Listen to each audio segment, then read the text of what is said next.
Donc,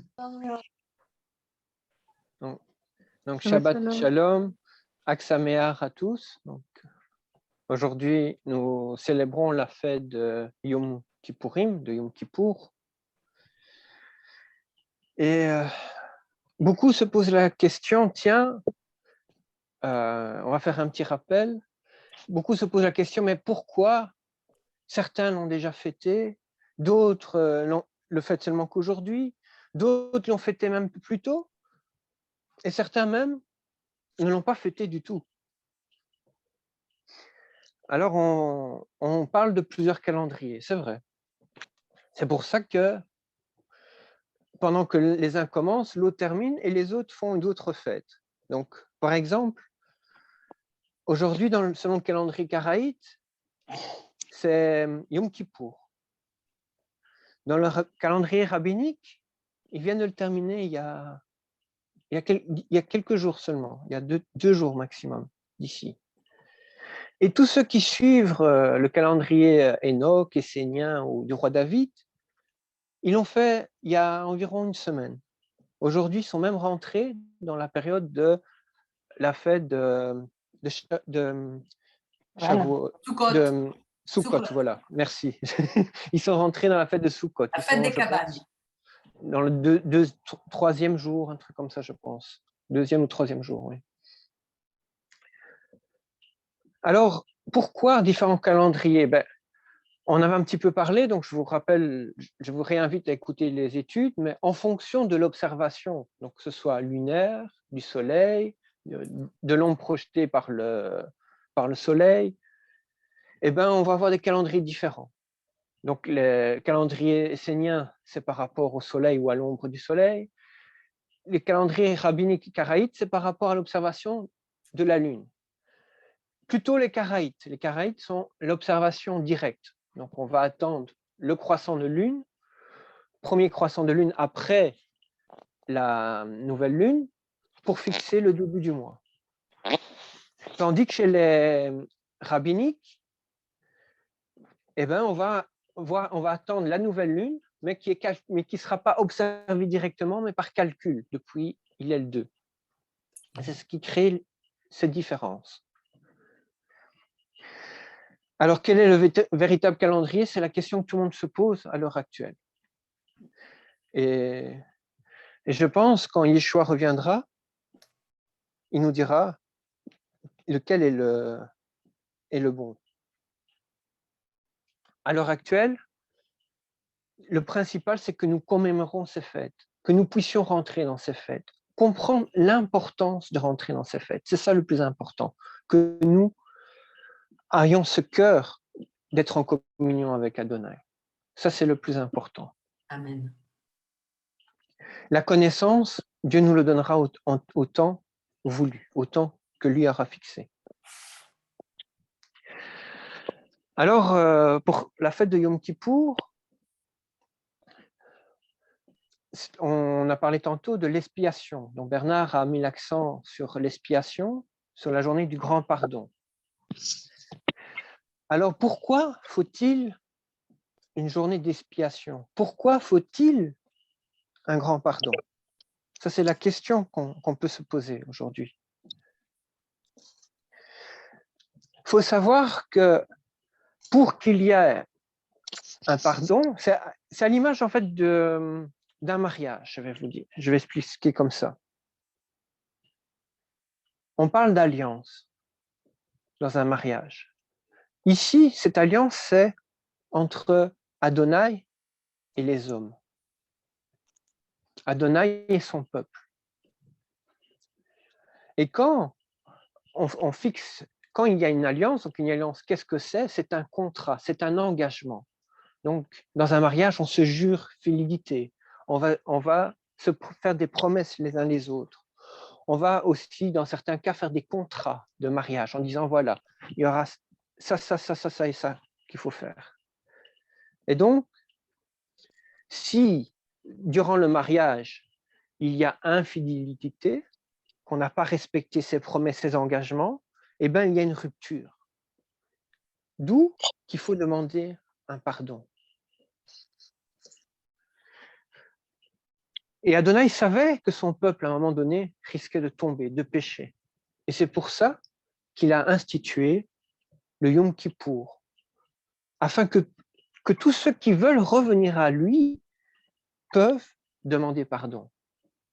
Comme on avait dit aussi, demander pardon, on peut le faire toute l'année. On peut le demander du premier jour de l'année au dernier jour de l'année.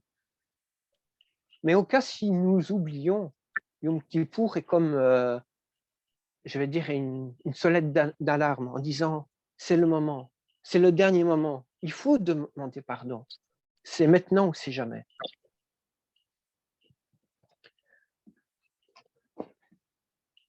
Parce qu'on a vu tout à l'heure qu'il y a brisure de l'alliance.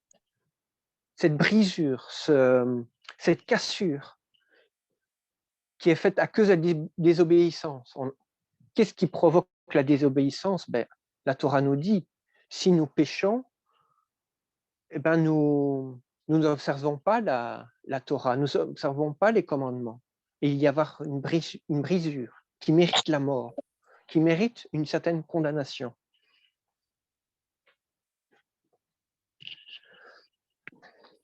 Alors, on avait vu tout à l'heure aussi que donc, pour faire cette réparation de brisure d'alliance, il y a donc cette expiation qui va faire. Donc, Bernard nous avait parlé du sacrifice annuel qui est fait chaque année au temple, jusqu'au moment où le temple a été détruit.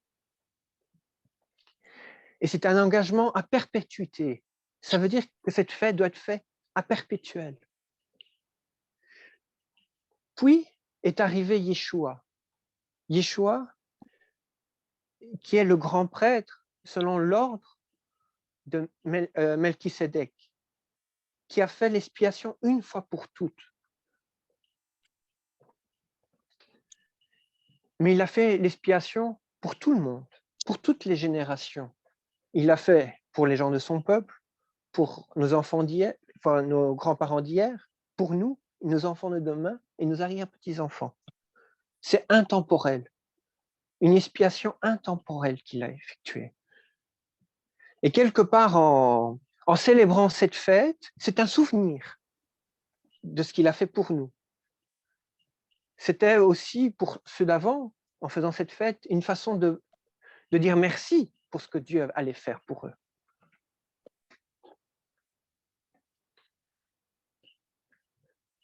En faisant chaque année, on pourrait se dire, oui, c'est une façon de marquer ce qui a été fait dans l'éternité. C'est rendre temporel quelque chose d'intemporel.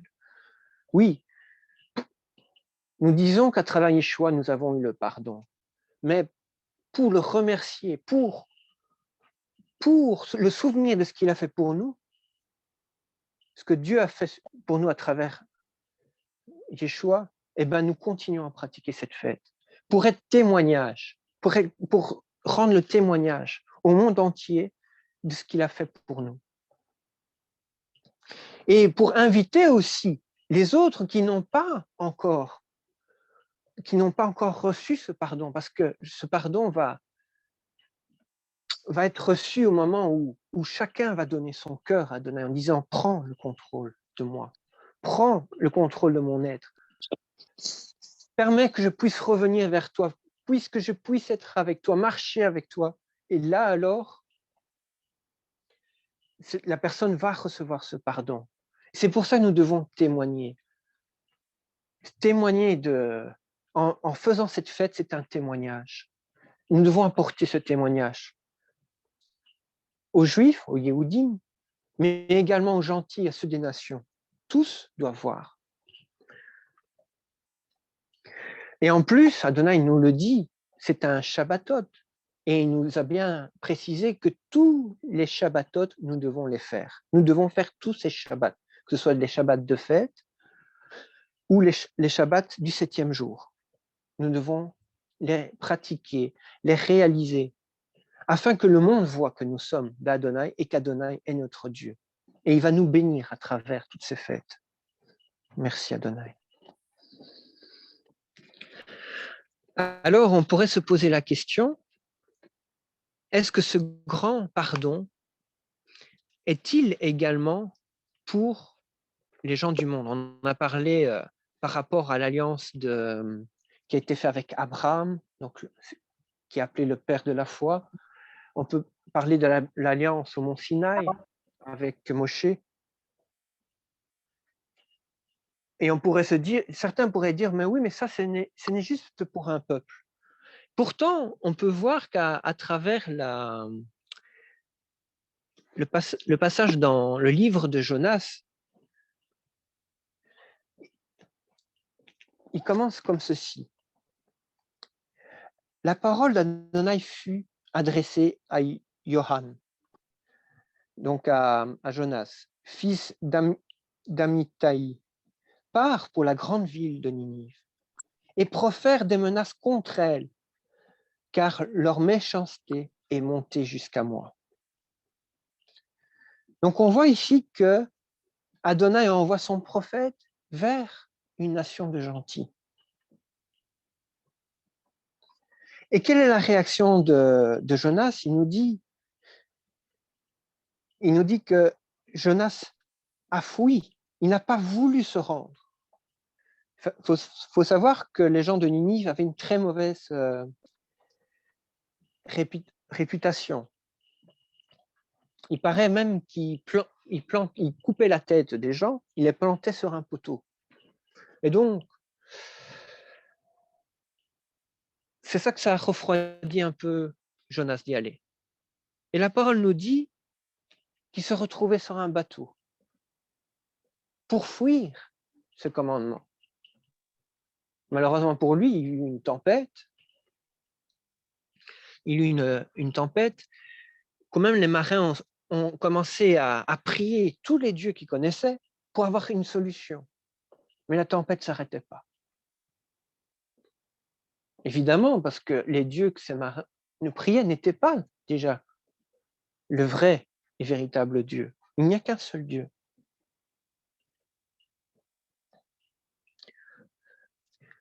Alors, comme Jonas dormait dans la cale, le capitaine est venu le réveiller en disant « Mais il faut que tu pries toi aussi. Va prier ton Dieu à toi pour qu'il y ait la solution. » Et qu'est-ce que Jonas leur répondit?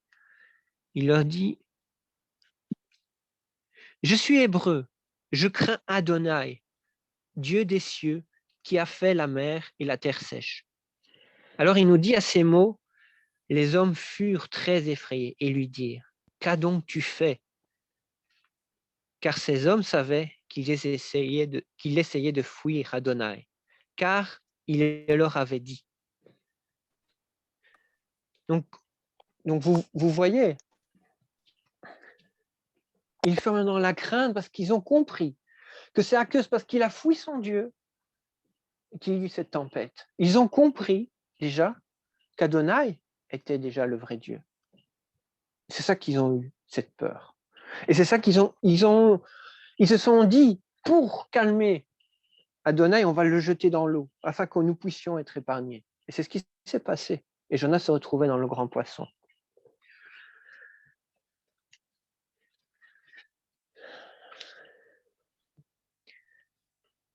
Alors, ensuite, Jonas a fait cette prière. Enfin, il a parlé avec Adonai. Il dit, on va le lire même, dans le livre de Jonas, au chapitre 2, verset 1. Il nous dit,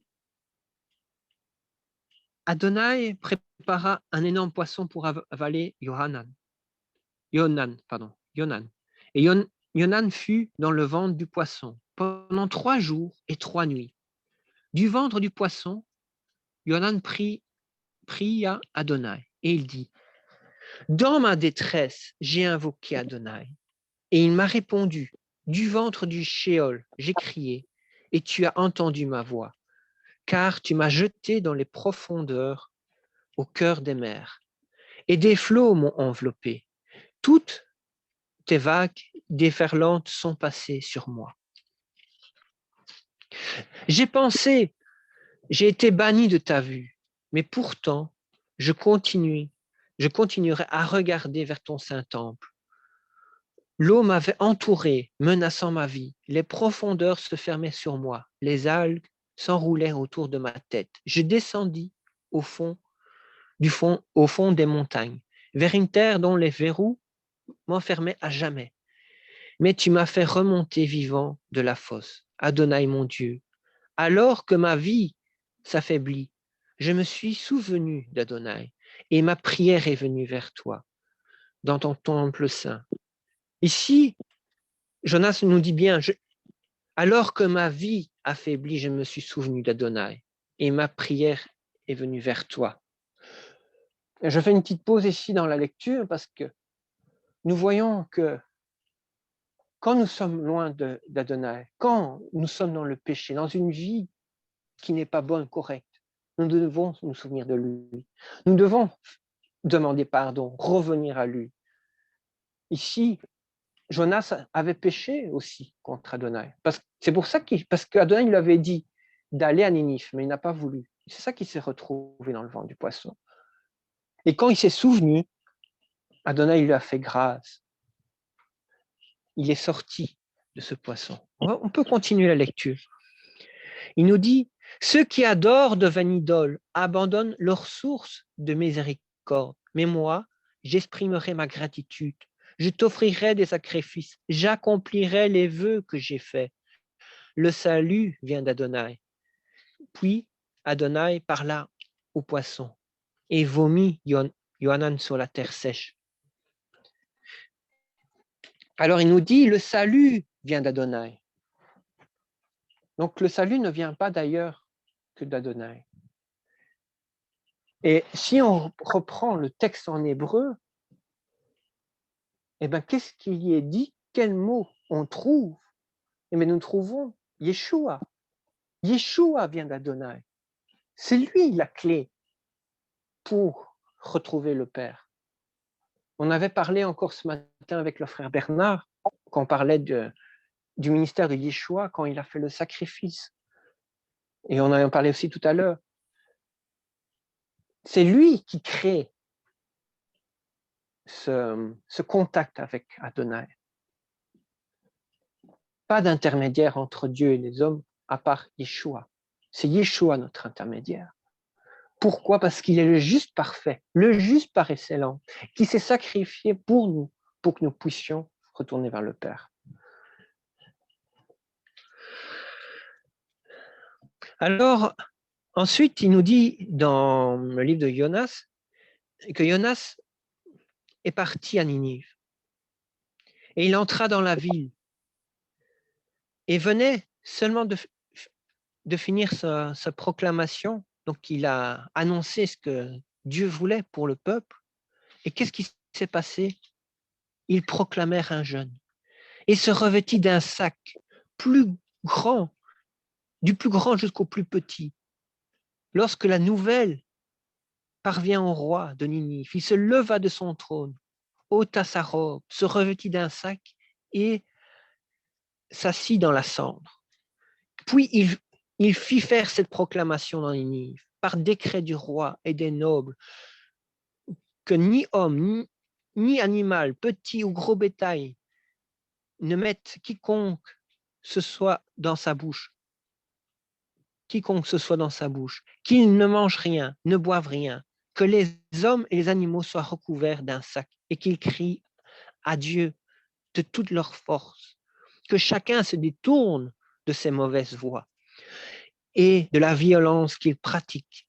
Qui sait, peut-être que Dieu changera d'avis, qu'il renoncera et se détournera de son ardente colère, alors nous ne périrons pas. Lorsque Dieu vit par leurs actes qu'ils se détournèrent de leur mauvaise voie, il renonça et amena sur eux, il n'amena pas sur eux le châtiment dont ils avaient menacé. Donc on voit, ils ont fait repentance, ils ont demandé donc ce pardon, ils ont fait ce Yom Kippour. Et nous aussi aujourd'hui nous devons faire Yom Kippour. Évidemment, si nous jeûnons, nous ne devons pas jeûner pour montrer que nous sommes les meilleurs jeûneurs de la terre ou les meilleurs prieurs de la terre. C'est pas ça que Dieu veut. Nous ne devons pas faire comme on dit en français, du matu vu. le faire pour que tout le monde puisse le voir. Non. Là, comme Yeshua nous dit, mieux vaut le faire dans ta chambre. Fais-le dans ta chambre. Reste dans l'intimité avec Dieu et prie. Et l'inverse aussi. Nous ne devons pas, quand nous jeûnons, nous ne devons pas rester rester triste, être de mauvaise humeur, comment dire, être même menaçant. Non, nous devons être comme si nous ne jeûnons pas, mais dans l'état de jeûne. Avoir une demande pardon sincère.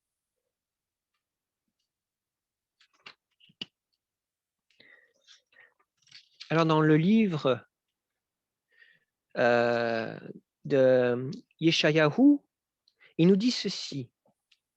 Lorsque vous jeûnez, vous continuerez à faire ce que vous voulez, tout en faisant durement travailler vos ouvriers. Vos jeûnes conduisent à des querelles et à des disputes. Il y a des attaques avec violence. Et un jour comme celui-ci n'est pas en jeûnant comme vous le faites. Vous vous ferez entendre votre voix dans les lieux élevés. Est-ce un jeûne comme cela que je veux? Un jour où une personne se mortifie? S'agit-il de pencher la tête comme un roseau ou de vous étendre sur un sac de cendres? Est-ce cela que vous appelez un jeûne, un jour auquel Adonai prend plaisir? Voici le jeûne qui m'est agréable. Libérez ceux qui sont injustement liés, déliez du joug, renvoyez libres les opprimés, brisez tous les jougs, partage ta nourriture avec les affamés, accueille les pauvres sans abri dans ta maison, habille ceux qui sont nus lorsque tu les vois, ne te dérobe pas devant ton frère, alors ta lumière jaillira comme le matin, ta cicatrisation germera rapidement, ta justice te précédera, et la gloire d'Adonai te suivra. Alors tu appelleras Adonai, et Adonai répondra. Tu crieras, et il dira, me voici. Si tu ôtes le joug du milieu de toi, si tu cesses de fausses accusations et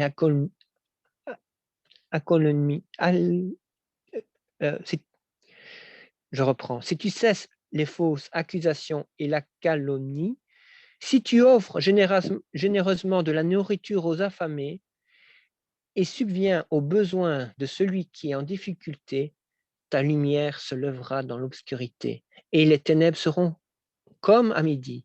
Adonai te guidera toujours. Il comblera tes besoins dans le désert. Il renouvellera la force de tes membres et tu seras comme un jardin arrosé, une source dont les eaux ne tarissent jamais. Tu rebâtiras les ruines anciennes, tu relèveras les fondations des siècles passés, et on t'appellera réparateur de brèches, restaurateur des rues pour y habiter. Alors il nous dit aussi, si tu retiens ton pied le jour du Shabbat et que tu ne poursuis pas tes intérêts en mon saint jour, que tu considères le Shabbat comme un plaisir et le jour saint d'Adonai comme honorable, tu honoras et ne faisant pas tes activités habituelles, sans poursuivre ni discuter de tes intérêts, alors tu trouveras ton plaisir en Adonai. Je te ferai chevaucher les hauteurs du pays. Je te nourrirai de l'héritage de ton ancêtre Yaakov, car la bouche d'Adonai a parlé. Donc nous devons faire ce jeûne qu'Adonai prend plaisir. Nous devons accomplir ces œuvres de justice. Nous devons nous occuper des pauvres, des sans-abri, des affamés. Nous devons pratiquer ces œuvres de justice. Et nous devons, comme il nous dit, lever le pied lors du Shabbat. Aujourd'hui, c'est un Shabbat aussi. C'est un grand Shabbat, un Kadol Shabbat. Et nous devons donc nous arrêter. Donc, on avait vu tout à l'heure que, à travers le livre de Jonas, que ce grand pardon était aussi pour les gentils. Certains vont nous dire, mais je ne comprends pas. Pourquoi nous devons demander pardon? Sur quelle base? Parce qu'on n'avait pas fait d'alliance. Mais justement, si. Il y avait une alliance. Il nous est dit, dans le livre de Genèse, au verset 9, chapitre 9, verset 1, on va le prendre. Il nous dit, Dieu bénit Noah et ses fils et leur dit, soyez féconds, multipliez-vous, remplissez la terre.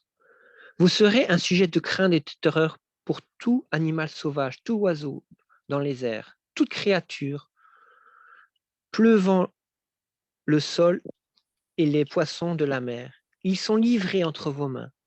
Tout celui qui se meurt, qui vit, sera votre nourriture. Comme je vous ai donné les plantes, voici, je vous donne toutes choses. Seulement, ne mangez pas de chair avec sa vie, qui est avec son sang. Certainement, je redemanderai le sang de vos vies. Je redemanderai de chaque animal et de chaque être humain. Je reviendrai à la vie. Je redemanderai la vie de son prochain à tout être humain. Quiconque répand le sang humain par l'être humain, son sang sera répandu, car Dieu a fait les êtres humains à son image.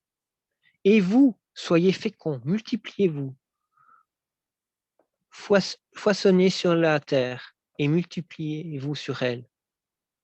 Dieu parla à Noah et à ses fils. Il lui dit, quant à moi, j'établirai désormais mon alliance avec vous et avec toutes vos descendants après vous, et toute créature vivante qui est avec vous, les oiseaux, le bétail et tout animal sauvage avec vous, tous ceux qui sortent de l'arche, tout animal sur la terre.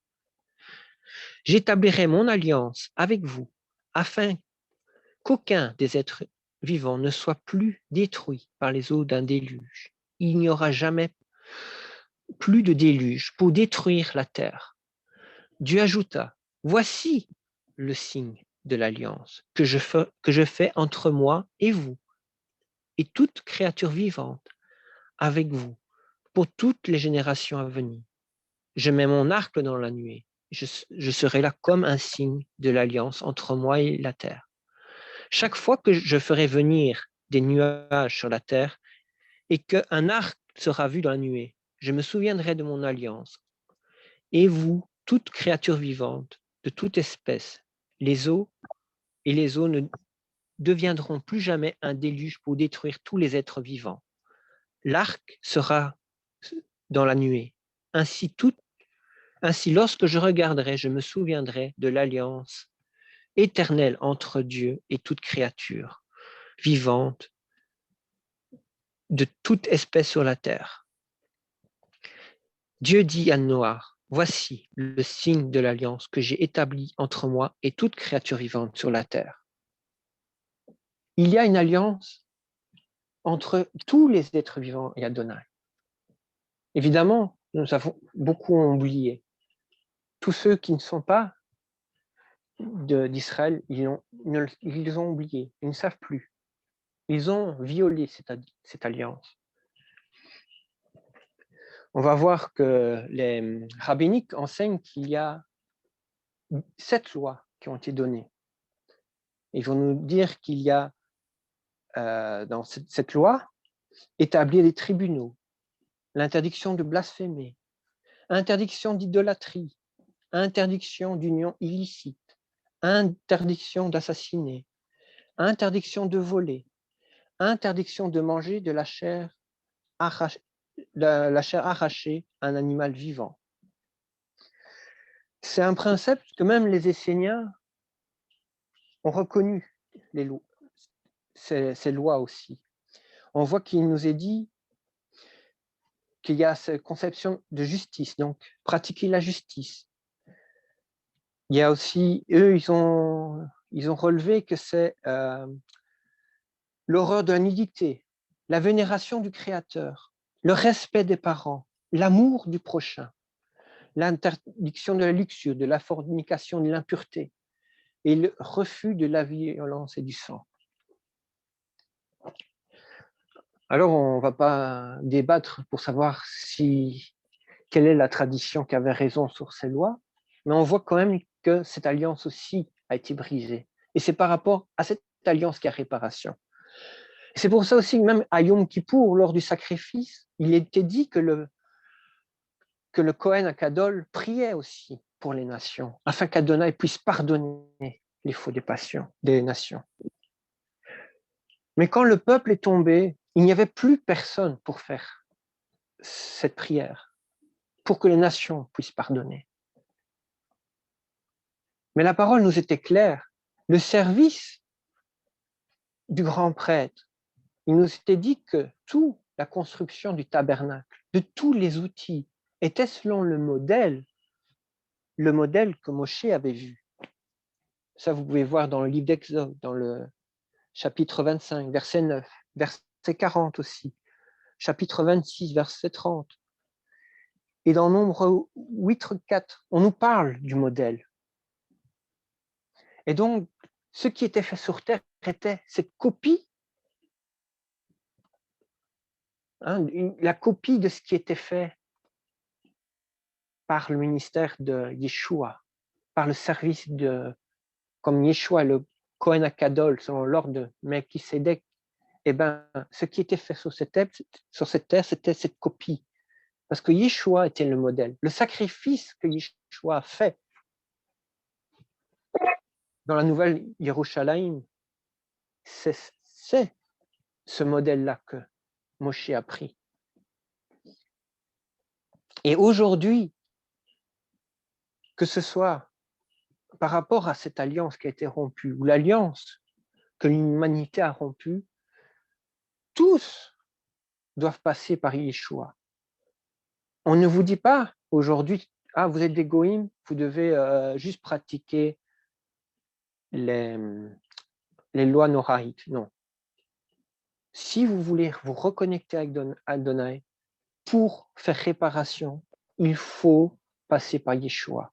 Yeshua est ce modèle que Moshe a vu. Le sacrifice de Yeshua, c'est ça que Moshe a vu. C'est ça que Moshe a institué.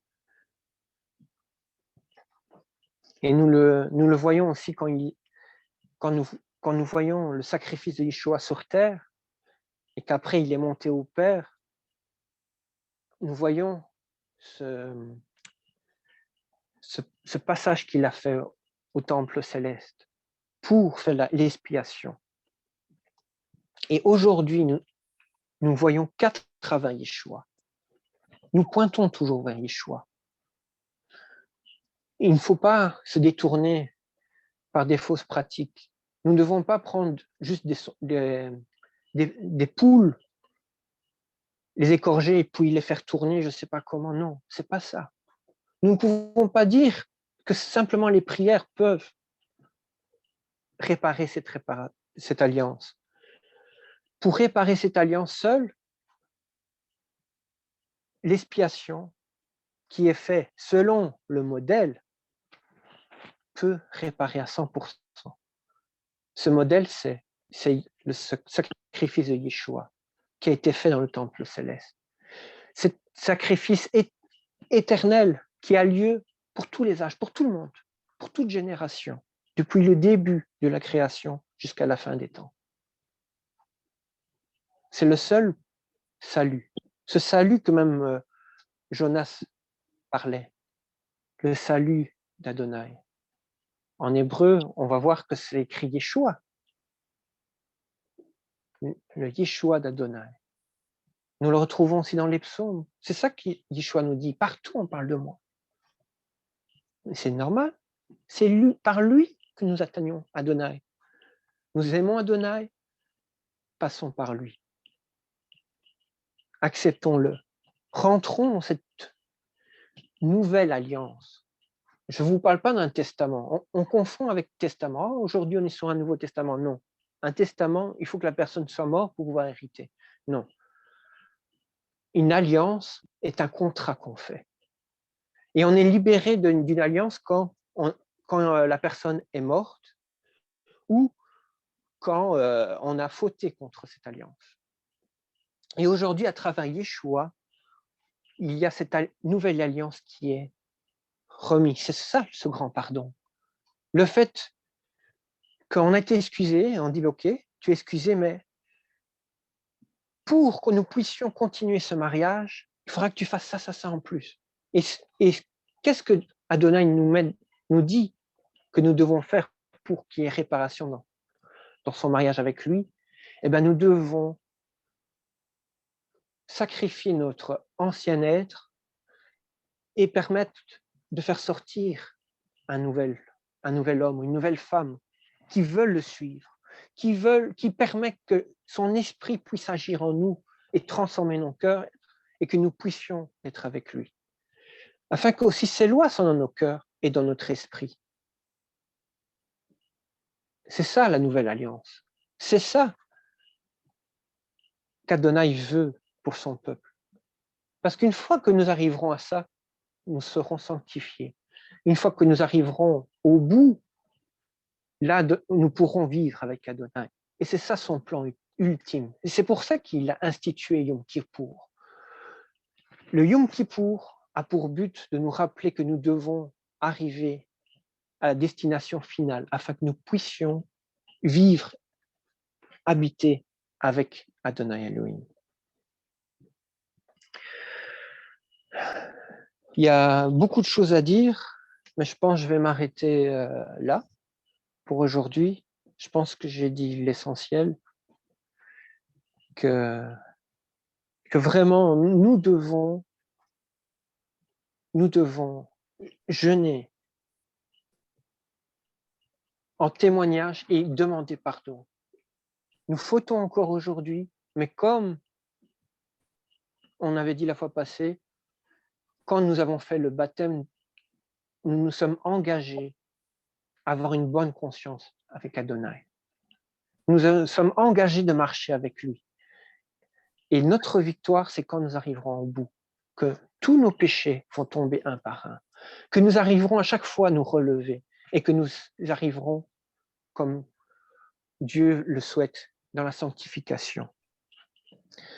En tout cas, un grand merci de m'avoir permis de partager un message aujourd'hui. Et soyez tous bénis au nom puissant de Yeshua Mashiach. Et encore Aksameach, encore bonne fête de Yom Kippour. Shalom, Shabbat Shalom. Amen. Amen. Shalom, shalom. Merci beaucoup, Lionel. Merci, Lionel. Merci. En tout cas, Lionel, c'était magnifique l'enseignement. L'Éternel te bénisse et continue toujours dans les voies de Hachem.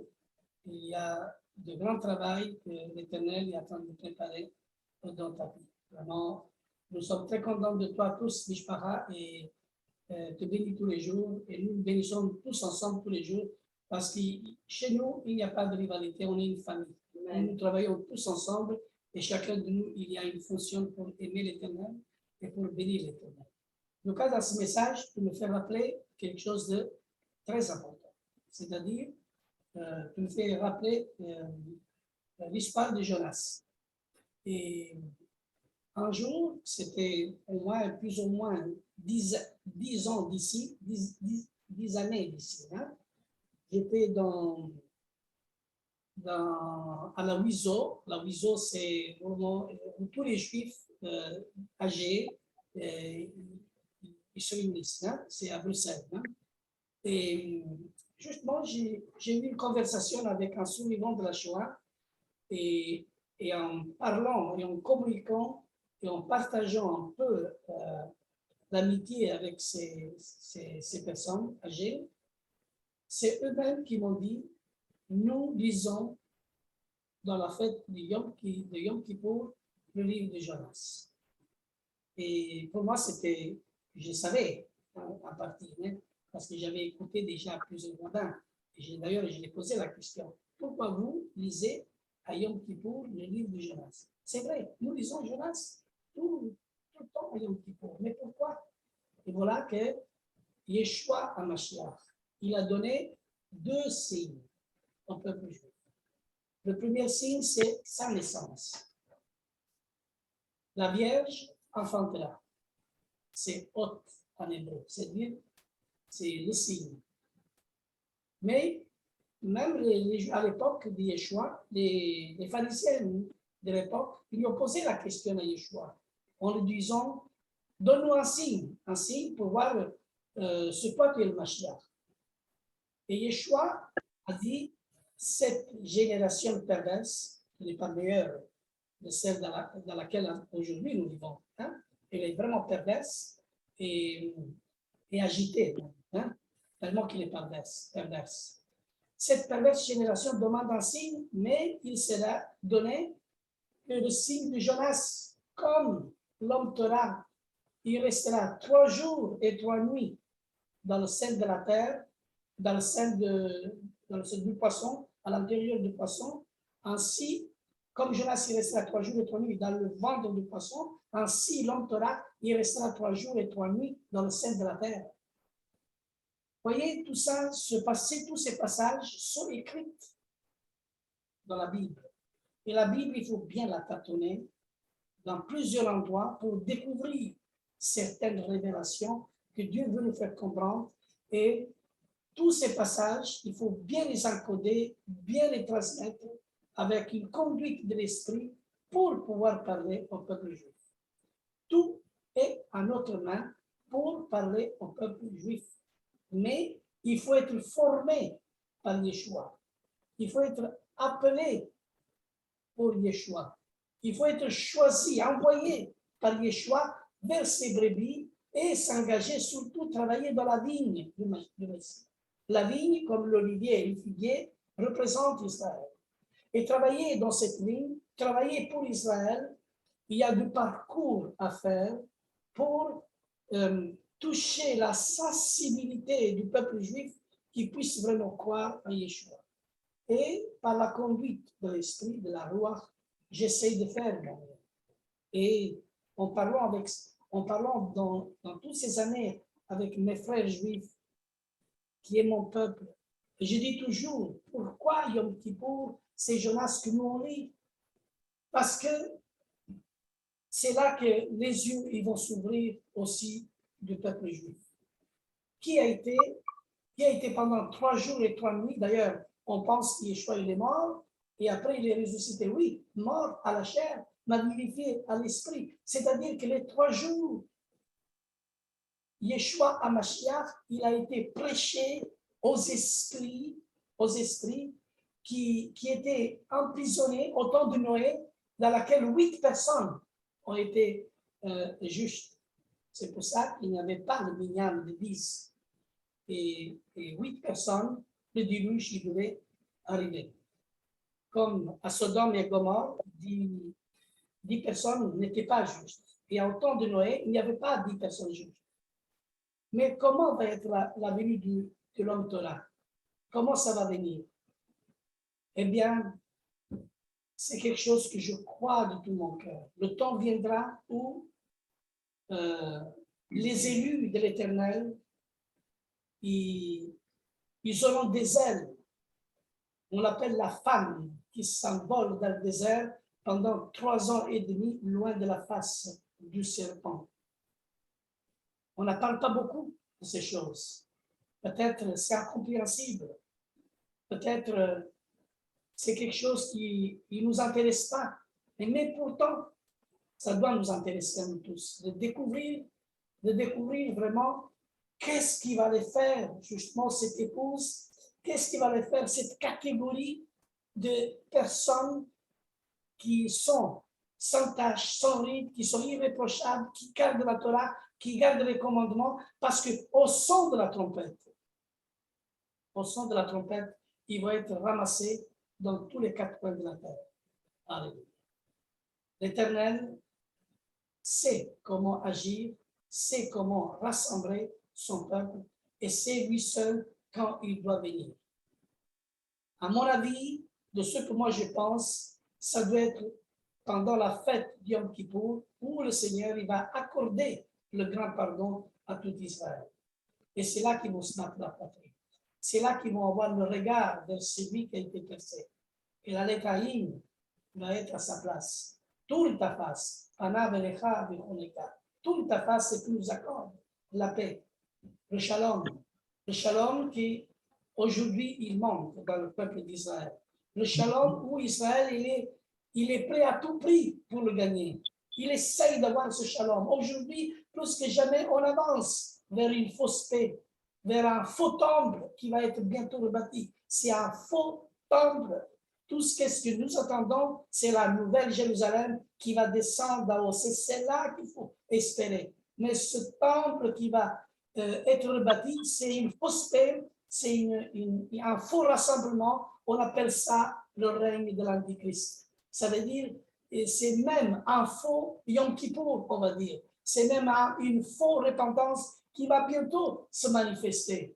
Mes amis, mes frères, tournez le regard vers celui qui a été percé et gardons vraiment le Mashiach, le vrai.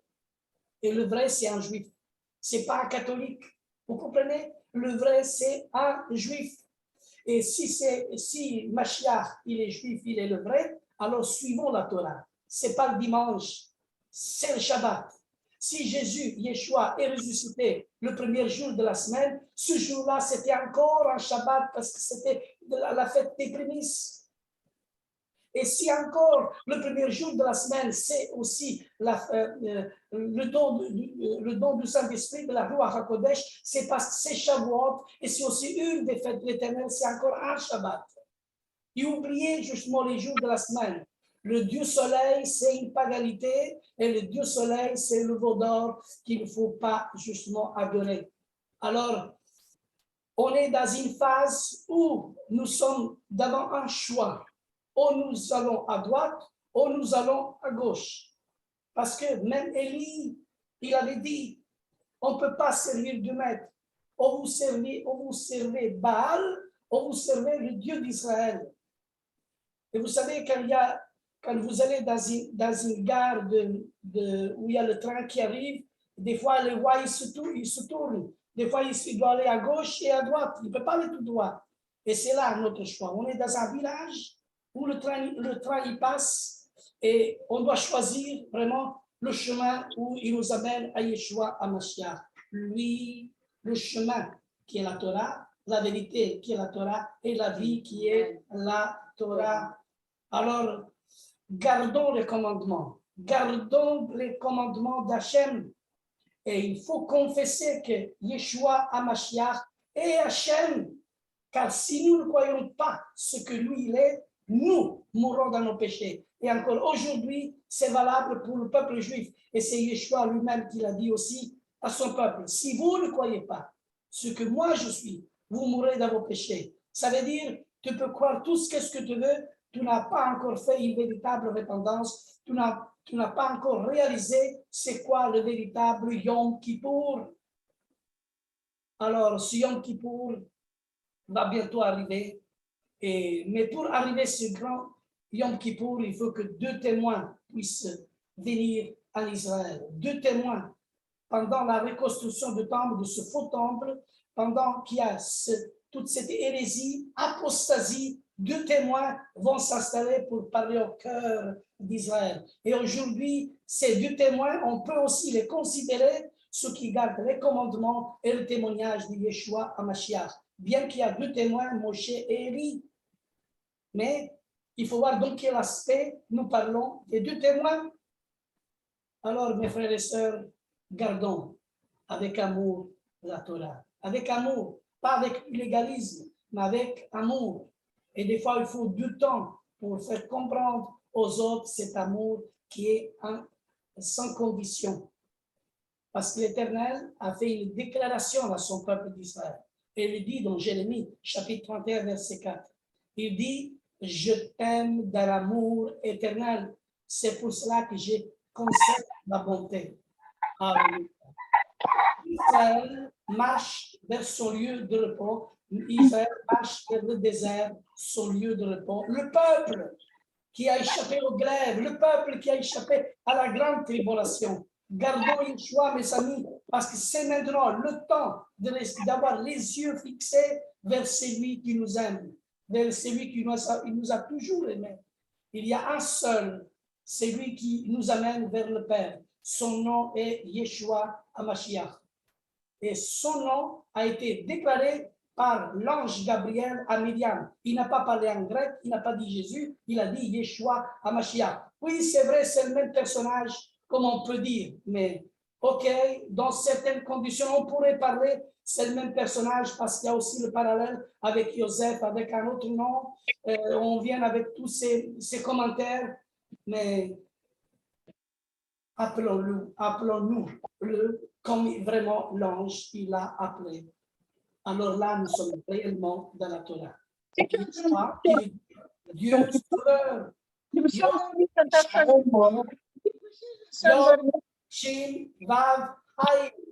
Le Yod, c'est la main. Le Shin veut dire mépriser, abandonner. Le Vav veut dire le clou. Et Haïm veut dire le regard de Dieu, l'œil de Dieu. Le regard de Dieu vers celui qui est méprisé et cloué à la croix. C'est ça qui veut dire Yeshua. Et c'est uniquement lui qui peut nous accorder le pardon et qui peut accorder le pardon au peuple juif, au peuple que nous aimons autant.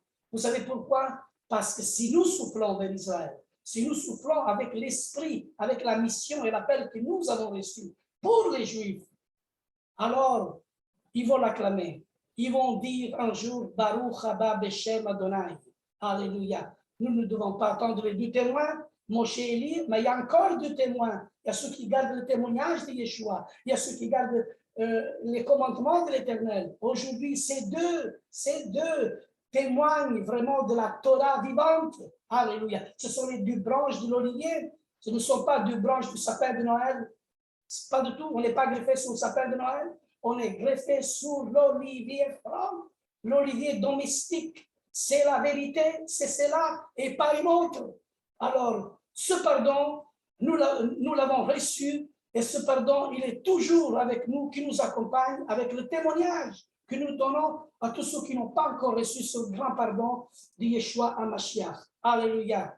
Que le nom de l'Éternel soit béni et que son nom soit glorifié. Amen. Moi, je glorifie Yeshua. Nous tous, nous glorifions Yeshua. Nous élevons ce nom magnifique parce qu'il est Dieu vivant. Il est tout-puissant. Il est Hachem. Alléluia. Amen. Alléluia. Amen, amen, amen. Amen, amen, amen, amen. Baruch Hashem. Amen, amen. Merci, pasteur.